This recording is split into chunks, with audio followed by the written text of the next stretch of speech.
Հայաստանի գերխնդիրը Պուտինն ու Օբաման չեն։ Հայաստանի գերխնդիրը հանցագործ ճանապարհով իշխանությունը յուրացած շերտսերժիզմն է, որի վերջը տալով միայն մենք կկարողանանք արժանապատի որոշումներ ընդունել, ելնելով թե Հայաստանի անվտանգության շահերից եւ թե մեր ապագայից։ Ասել է թե նախ եկեք տեր դառնանք մեր տրորված արժանապատվությանը, քշենք հանցագործ իշխանություններին, ով այս պարզ ճշմարտությանը դեմ չի, փետրվար ամսի մեր նախանշած օրը, որ կհայտարարենք, կլինի այստեղ այս հրապարակում, եւ կամ այլևս թող հավերժ ձենը կտրի։ Հիմնական օլիգարխների, մենք այս ամբյոնից արդեն հայտարարել ենք, որ գործարարը ազգային արժեք է,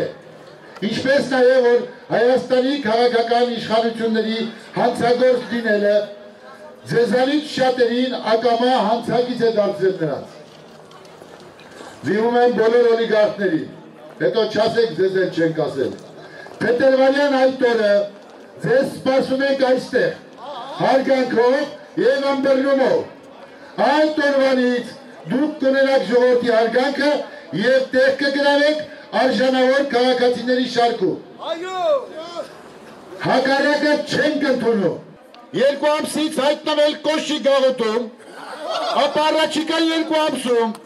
Ռոբերտ Քոչարյանի թալանած ունեցվածքի վրա կալանք կդնենք։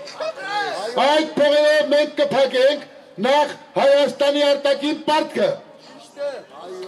աշխատանքից անհապաղ ազատել Գագիկ Խաչատրյանին, այսպես կոչված Տամոժնի Գագոյին,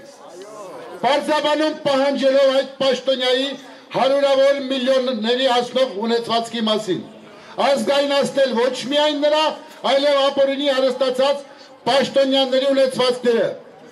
չմոռանալ հաշվետվություն ներկայացնել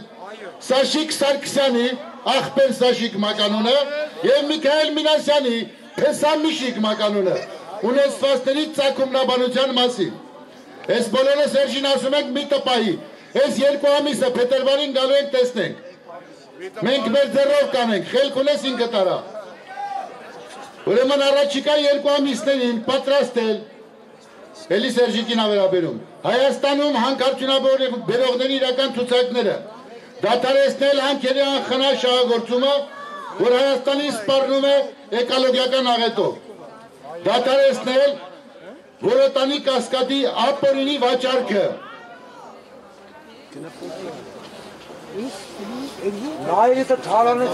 մինչև փետրվար ամսի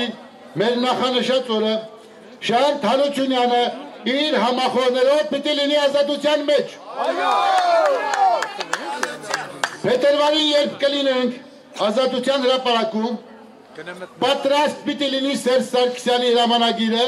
ցրել է ազգային ժողովը, ինչպես նաև հայտարարել իր հրաժարականի մասին։ Ժամանակավոր կառավարիչների ցանկը մենք կհայտարարենք այստեղ ազգովի, նախապես քննարկելով եւ համաձայնեցնելով ձեզ, մինչև արդար եւ իրական ընտրությունները։